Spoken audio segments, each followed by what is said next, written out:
Good morning बच्चे लोग। तो बेटा सुडो हो गया थोड़ा सा। चलो आज कुछ क्वेश्चंस करते हैं, ठीक है? कुछ नया नहीं पढ़ाते हैं, कुछ क्वेश्चंस करते हैं। चलो जैसे चलो एक क्वेश्चन ये करते हैं हम लोग कि मान लो ये जो पुली है, एक पुली है, उसको यहां पर एक मास है M1, M1 नहीं M है मान लो, और यहां पर एक मास है मान लो 4M। लाइव क्लास में डिस्कस किया था, बट सोच रहा हूं कि और एक बार अच्छे से कर दूं डिस्कस।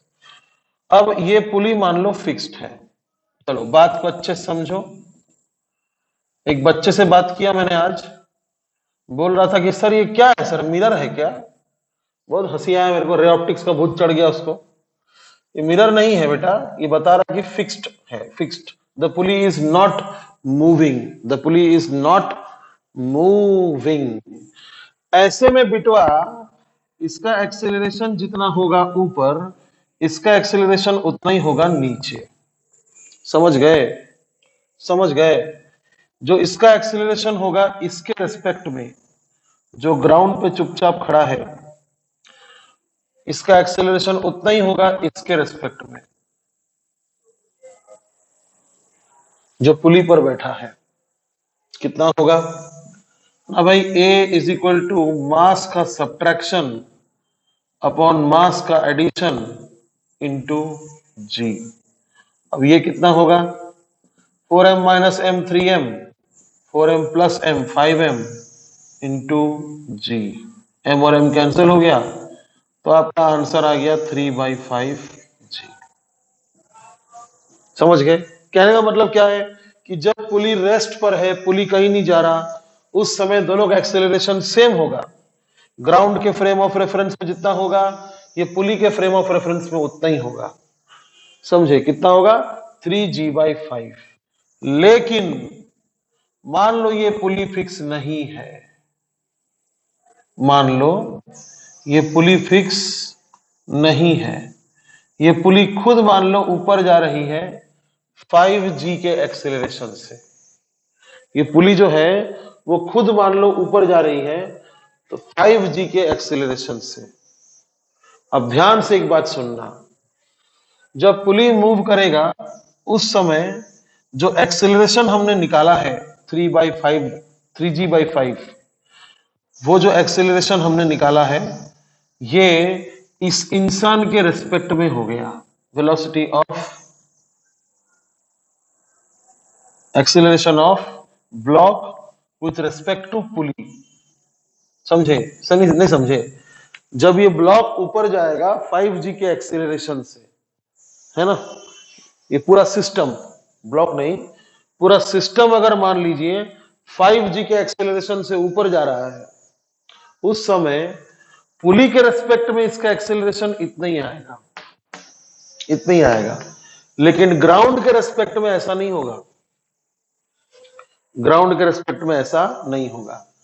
तो मान लीजिए ग्राउंड के रेस्पेक्ट में इस बॉडी का एक्सेलरेशन है A1 और इस बॉडी का एक्सेलरेशन है A2। इसके रेस्पेक्ट में, ग्राउंड के रेस्पेक्ट में इस बॉडी का एक्सेलरेशन मान लीजिए A1 और इसके रेस्पेक्ट में है इसका है मान लीजिए A2। तो A1 और A2 कैसे निकालेंगे? भाई सिंपल है, ये दोनों डायरेक्शन सेम है, ऐड कर दो, A1 मिल जाएगा। समझे? A1 मिल जाएगा। Acceleration of block with respect to pulley, acceleration of block with respect to pulley जो कि ये है, प्लस एक्सेलरेशन ऑफ पुली जो कि ये है, प्लस एक्सेलरेशन ऑफ पुली। समझ में आया? सेम डायरेक्शन ऐड कर दो तो कितना होगा? A1 acceleration of block with respect to pulley ये वाला है 3G/5, plus acceleration of pulley ये है 5G, तो ये हो गया आपका 28G/5। यानी ये इंसान अगर देखेगा तो ये बॉडी ऊपर जाता हुआ नजर आएगा A1 एक्सेलरेशन से, जो कि है 28g/5। ठीक है, 5 5 से 25 प्लस 3 28।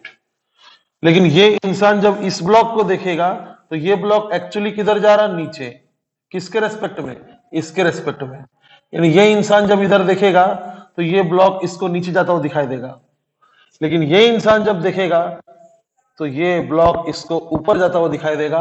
पूरा सिस्टम एक एक्सेलरेशन से ऊपर जा रहा है, जो कि इसका एक्सेलरेशन से ज्यादा है। इसका एक्सेलरेशन कितना है, acceleration of block with respect to pulley कितना है, 3g/5। समझे।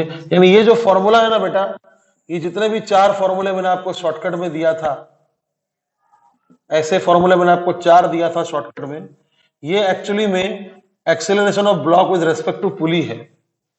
और यही एक्सेलरेशन ऑफ ब्लॉक भी होगा विथ रेस्पेक्ट टू ग्राउंड अगर पुली रेस्ट पे है।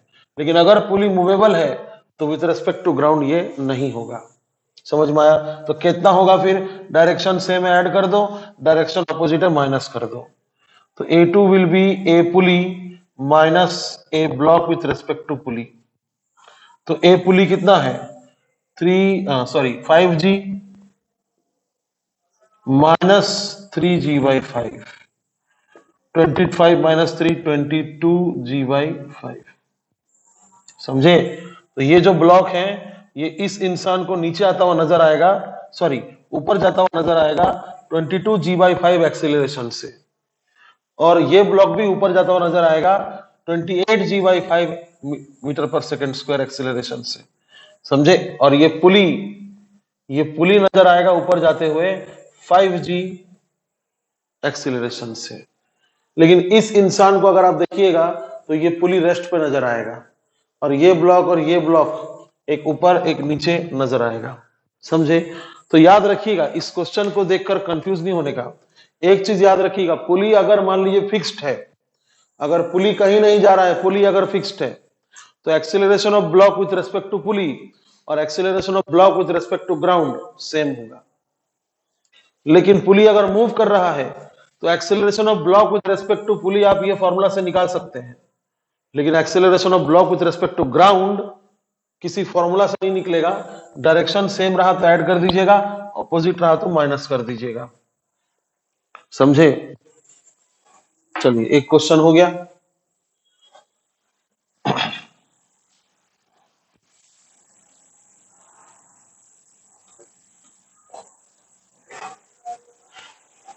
एक और क्वेश्चन करते देखिए। ये मान लीजिए एक पुली है जो कि मूवेबल है, और इसके साथ एक मास है जो कि एक टेबल पे रखा हुआ है, एक टेबल पे रखा हुआ है ऐसे। ठीक है। और इसका ये वाला स्ट्रिंग इधर जा रहा है एक पुली के पास, और यहां से एक ब्लॉक है, ये मान लीजिए 10 kg है, और ये मान लीजिए 2 kg है। समझे। और इधर वाला जो स्ट्रिंग है वो मान लीजिए फिक्स हो गया है, मतलब कहीं पर फिक्स कर दिया गया है। ऐसे क्वेश्चन भी करा चुका हूं। तो सीधा आंख मूंद के यहां टेंशन T, यहां टेंशन T, यहां टेंशन कितना हो जाएगा, फिर यहां टेंशन T, ये धागा पूरा एक ही धागा है ना, तो सब जगह टेंशन सेम रहेगा। लेकिन यहां पर कितना हो जाएगा, T प्लस T 2T। फिर क्या बोला था मैंने, जहां टेंशन डबल वहां एक्सेलरेशन आधा। आधा मतलब a/2 क्यों नहीं लिखा फिर सिर्फ। ऐसा पूछ सकते हैं, अब सर आपने आधा बोला और a/2 नहीं लिखा। अबे इसका आधा, इसका जितना एक्सेलरेशन होगा उसका आधा। समझे। हाँ। फिर क्या, एफबीडी बनाओ, आंसर तुम्हारे पास रहेगा। एफबीडी बनाओ, आंसर तुम्हारे पास रहेगा। समझे। कैसे, देखो यहां पर बड़ा कौन होगा, नीचे कितना होगा 10G यानी 100 न्यूटन, ऊपर कितना है टेंशन, बड़ा कौन, तो टेंशन छोटा है, 100 minus tension is equal to 10 into 2A। समझे। और इसके लिए क्या इक्वेशन होगा, इधर एक ही फोर्स है 2T, जिस वजह से एक्सेलरेशन a है, तो 2t is equal to 2 into A, तो t is equal to a। ठीक है, ये t का a जो आया वैल्यू, इसको यहां पुट कर दीजिए, तो 100 minus a is equal to 20a, 10 टू ज़ा 20, तो 100 इज इक्वल टू, ये माइनस से उधर गया तो प्लस हो जाएगा 21a, तो a कितना हो जाएगा 100 अपॉन 21 मीटर पर सेकेंड स्क्वायर। अब ये एक्सेलरेशन इस ब्लॉक का नहीं है, इस ब्लॉक का है, क्योंकि इसका एक्सेलरेशन था a जो कि आया है 100 अपॉन 21, लेकिन इसका एक्सेलरेशन कितना होगा 2a, यानी कितना होगा 200 अपॉन 21। आया समझ में? कोई शॉर्टकट नहीं, सिंपल सॉल्व किया, आंसर आ गया। समझे? समझे? अच्छा,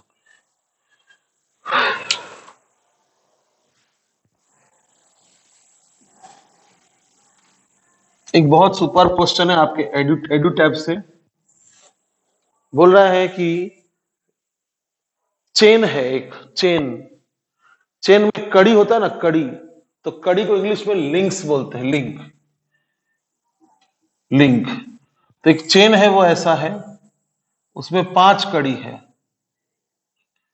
it is just looking like,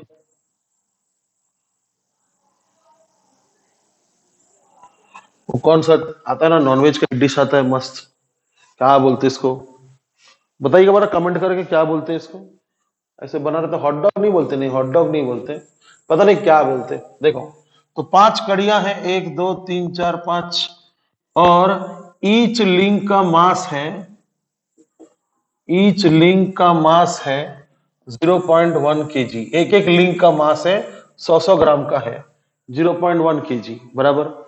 तो कितने लिंक्स हुए, 1 2 3 4 और 5।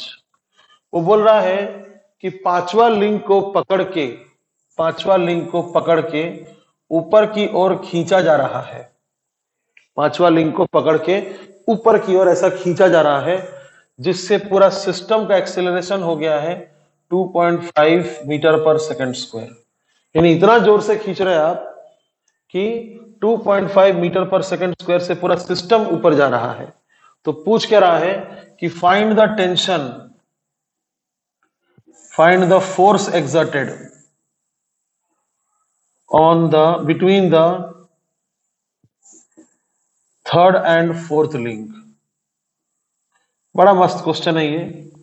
तीसरा और चौथा लिंक के बीच में कितना टेंशन होगा, ऐसा वो पूछ रहा है, कितना फोर्स एक्सर्टेड होगा तीसरा और चौथा के बीच में।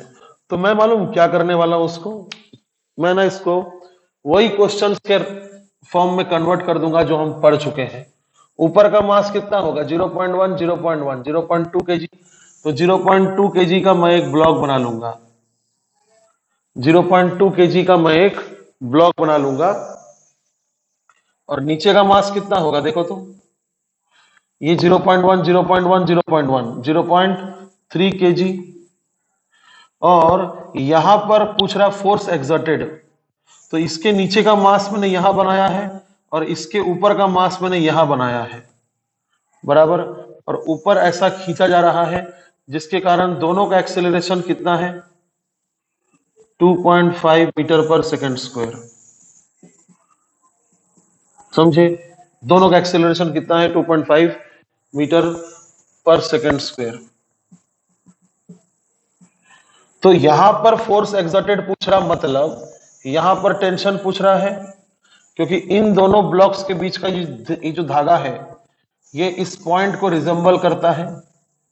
तो बड़ा आसानी से सॉल्व कर लेंगे इसको। नीचे कितना वजन लग रहा होगा mg, ऊपर क्या है टेंशन, बड़ा कौन टेंशन, क्योंकि ऊपर जा रहा है। तो बिंदास लिखो T minus m g is equal to m a, तो T इज इक्वल टू क्या हो जाएगा mg प्लस एम ए। समझे? T इज इक्वल टू क्या हो जाएगा mg प्लस एम ए।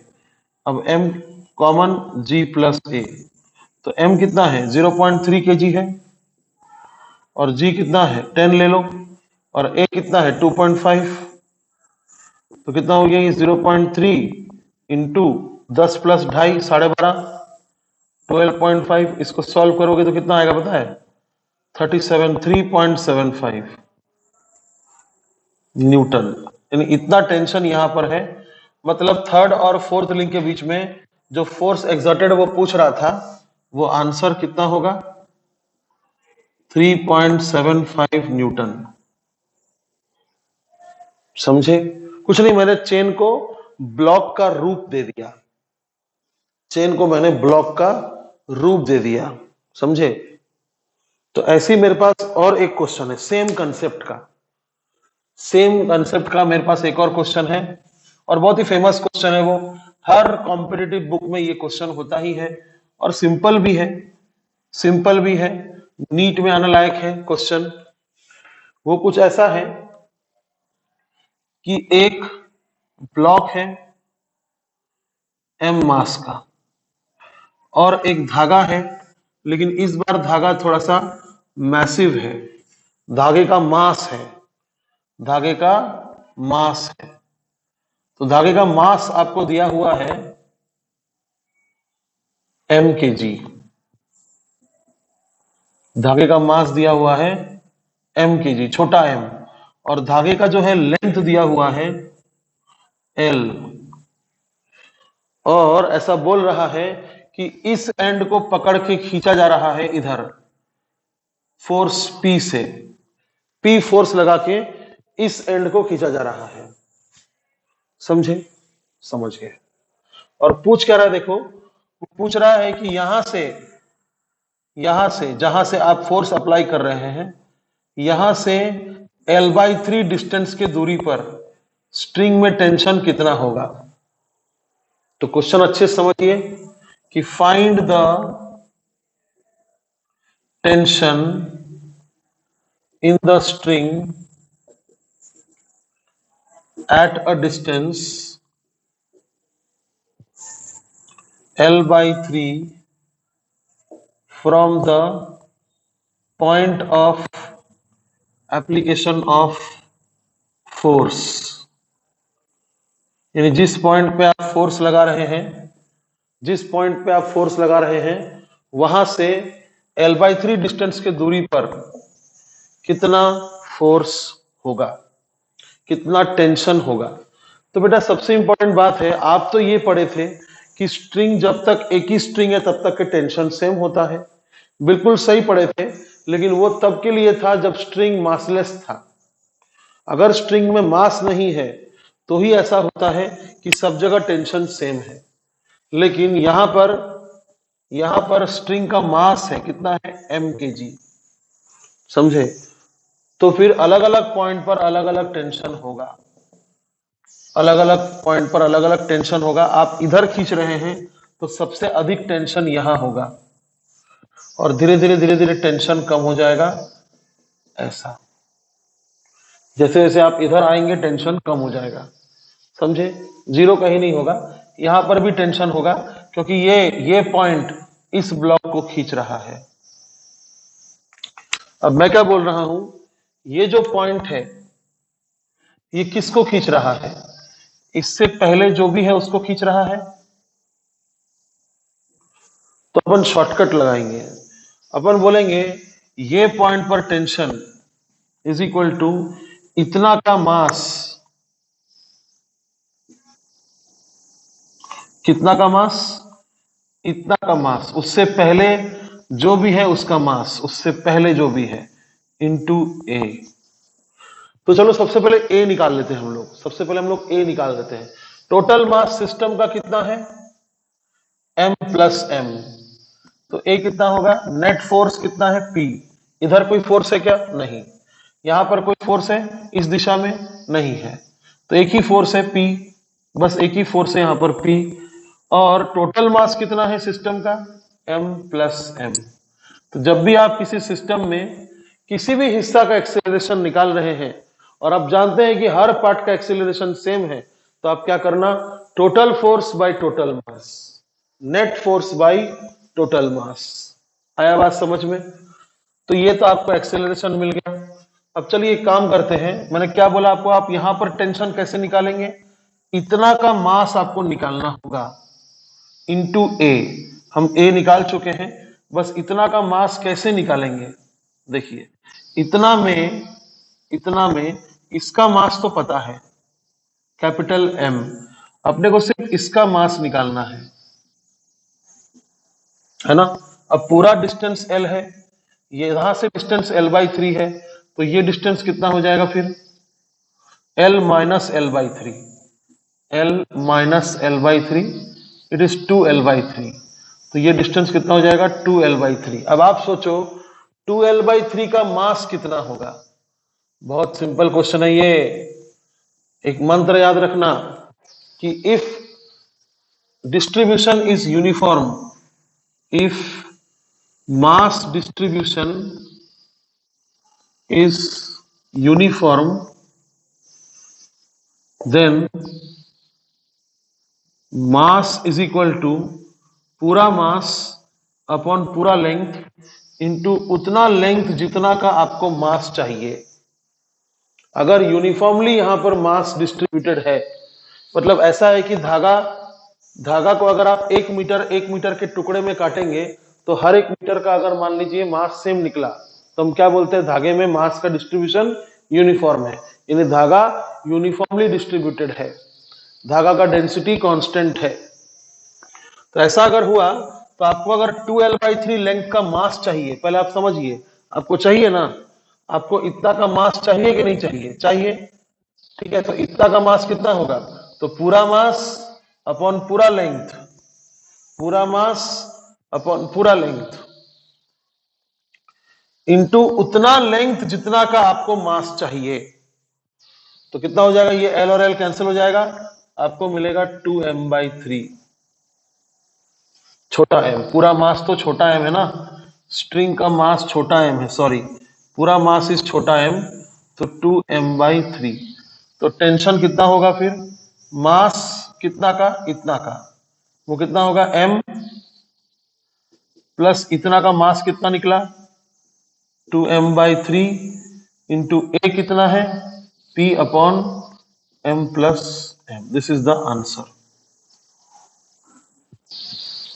समझे, समझे। अगर मान लो इस क्वेश्चन में L/3 बोला है, कोई किसी और क्वेश्चन में मान लो x बोलता, इसको लिख लेना, किसी और क्वेश्चन में मान लो यहां पर बोलता x, तो पूरा लेंथ अगर L है, इतना x है, तो इतना कितना होगा L minus x, L minus x. अब आप बताओ, आपको x लेंथ का मास चाहिए कि L माइनस एक्स लेंथ का मास चाहिए। अपने को टेंशन यहां पता करना है, तो मास इससे पहले का चाहिए, क्योंकि अपन उधर खींच रहे हैं, बराबर है। तो उधर अगर खींच रहे हैं तो यहाँ का टेंशन इसके पहले वाले को खींच रहा होगा, तो अपने को x का मास नहीं चाहिए, L माइनस एक्स का मास चाहिए।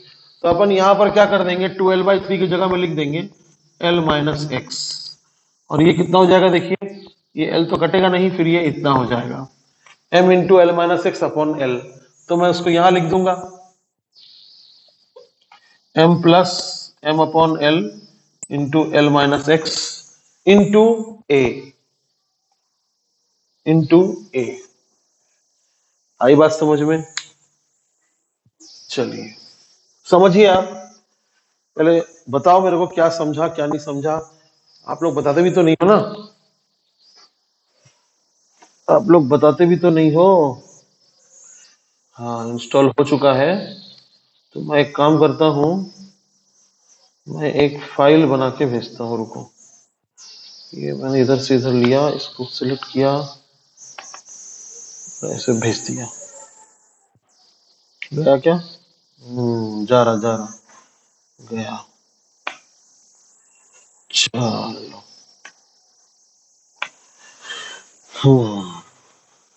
समझे, ओके। चलिए अभी एक दो क्वेश्चन और है मेरे पास, वो भी कराई देते हैं। देखिए एक क्वेश्चन है, यहां लिखा हुआ है कि एन एलिवेटर, एलिगेटर नहीं बे, एलिवेटर, लिफ्ट जैसा, एन एलिवेटर वेइंग 6000 kg, ये किसका मास है, एलिवेटर का मास है। तो mass of elevator,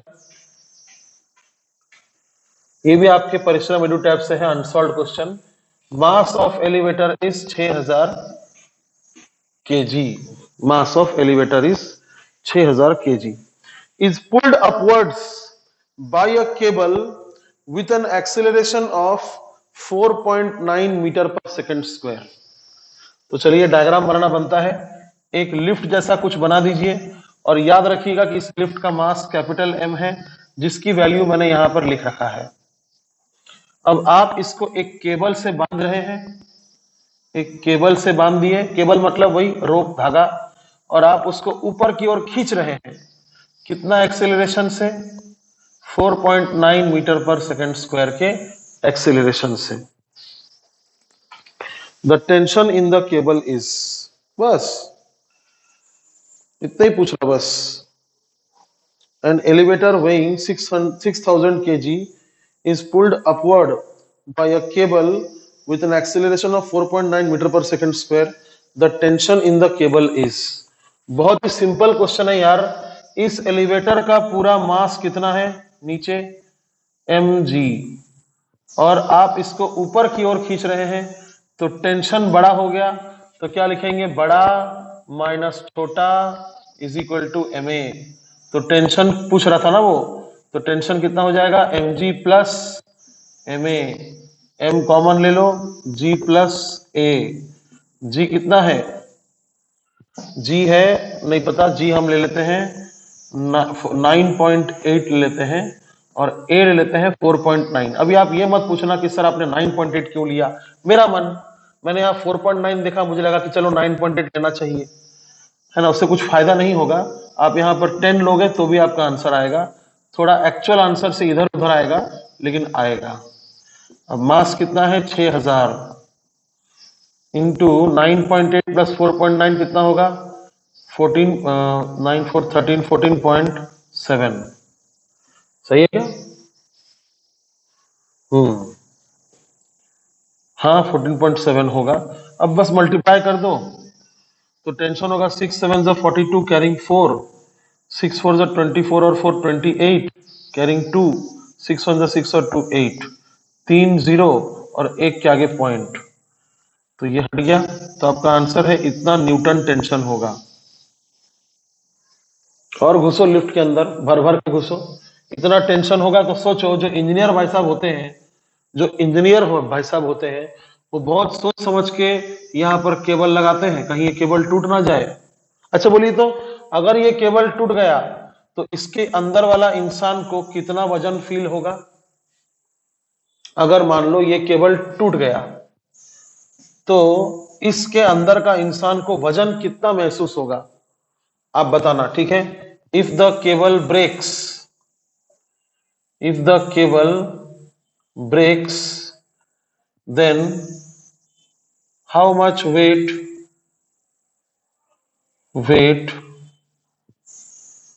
the man inside the elevator, the man inside the elevator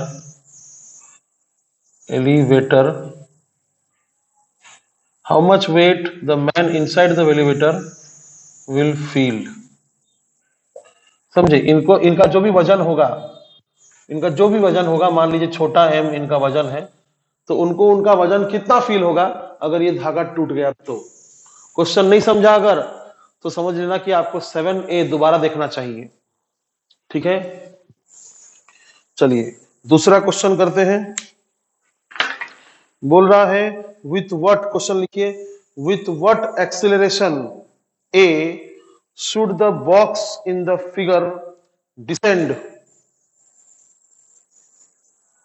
अच्छा, एक फिगर है, फिगर कुछ ऐसा है, उसके अंदर एक बॉक्स है।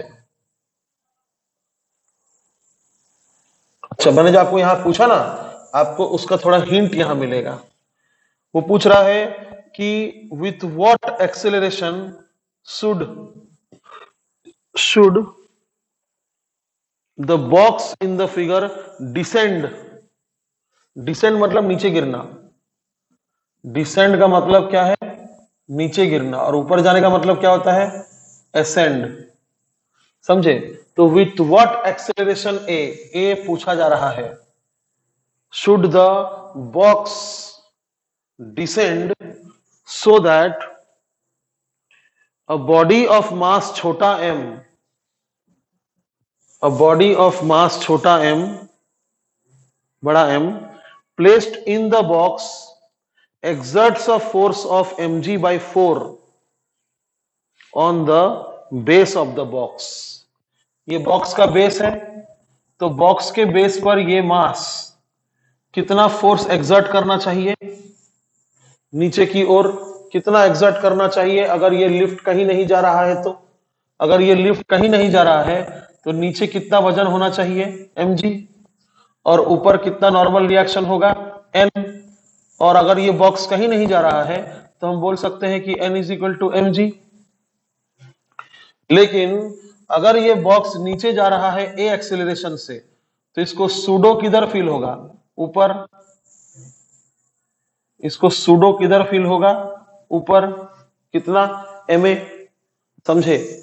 इस बॉक्स को सूडो फील होगा ऊपर। ऐसे में n का फॉर्मूला क्या हो जाएगा, n का फॉर्मूला हो जाएगा ऊपर का फोर्स इज इक्वल टू नीचे का force, because this body is not moving anywhere relative to the box. तो n plus ma is equal to mg, ऊपर का फोर्स इज इक्वल टू नीचे का फोर्स, तो n is equal to mg minus ma। और n है वो force जिसके बारे में बात कर रहा है। वो क्या बोल रहा है, m placed in it, mass m, a body of mass m placed in it exerts a force mg by 4 on the base of the box। ये इस बेस को कितना फोर्स एक्सर्ट करना चाहिए, mg by 4। तो ये इस बेस को जितना फोर्स नीचे एक्सर्ट करेगा उतना ही नॉर्मल रिएक्शन ऊपर होगा। तो वो इनडायरेक्टली बोलना चाह रहा है कि नॉर्मल रिएक्शन mg by 4 होने के लिए, नॉर्मल रिएक्शन mg by 4 होने के लिए एक्सेलरेशन कितना होना चाहिए। तो मैं यहां पर mg by 4 लिख दूंगा, इधर mg, इधर ma इधर ले आऊंगा और mg by 4 को उधर ले जाऊंगा और इसको सॉल्व करूंगा तो ये होगा 3mg by 4 is equal to ma, cancel हो गया, तो 1 is equal to 3g by 4।